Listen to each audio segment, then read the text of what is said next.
पेश खिदमत है पंजाबी नात की चंद अशार।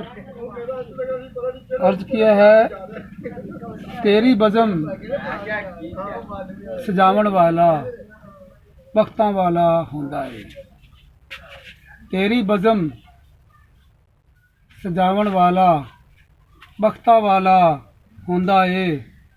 तेरी याद मनावन वाला बख्तां वाला हुंदा है। तेरी याद मनावन वाला बख्तां वाला हुंदा है। तैनू करन सलामा आका टोले बज बज आंदे ने। तैनू करन सलामा आका टोले बज बज आंदे ने। तेरे दर ते आवन वाला बख्तां वाला हुंदा है। तैनू करन सलामा आका टोले बज बज आंदे ने। तेरे दर ते आवन वाला बख्तां वाला हुंदा है। तेरी मदा सराई आका रब नू चंगी लगदी है। तेरी मदा सराई आका रब नू चंगी लगदी है। तेरे नगमे गावन वाला बख्तां वाला हुंदा है।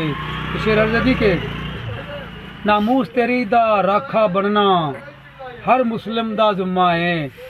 नामूस तेरी दा राखा बनना हर मुस्लिम दा जुम्मा है। तैथू जान लुटावन वाला बख्तां वाला हुंदा है। तैथू जान लुटावन वाला बख्तां वाला हुंदा है। शेर अर्ज़ के पढ़ो दरूद करीम नबी ते। पढ़ो दरूद करीम नबी ते। अल्लाह ए फरमांदा है, दरूद सलाम पहुँचावन वाला बख्तां वाला हुंदा है। ते चुमके नाम अखां ते लाओ निगाह सलामत रहंदी है। चुमके नाम अखां ते लाओ निगाह सलामत रहंदी है। चुम अखियां ते लावन वाला बख्तां वाला हुंदा है।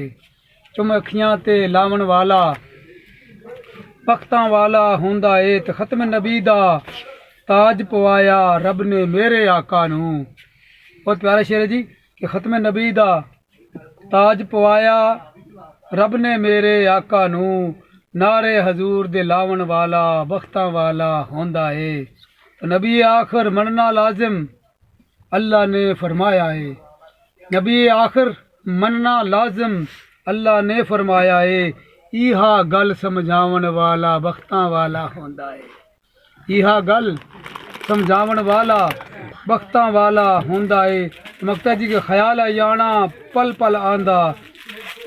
ख्याल आना पल पल आंदा सुनो जरा कन धर के। ख्याल आना पल पल आंदा सुनो जरा कन धर के। दरे हजूर ते जावन वाला बख्तां वाला होंदा है। तेरी बज़म सजावन वाला बख्तां वाला होंदा है। तेरी याद मनावन वाला बख्तां वाला होंदा है।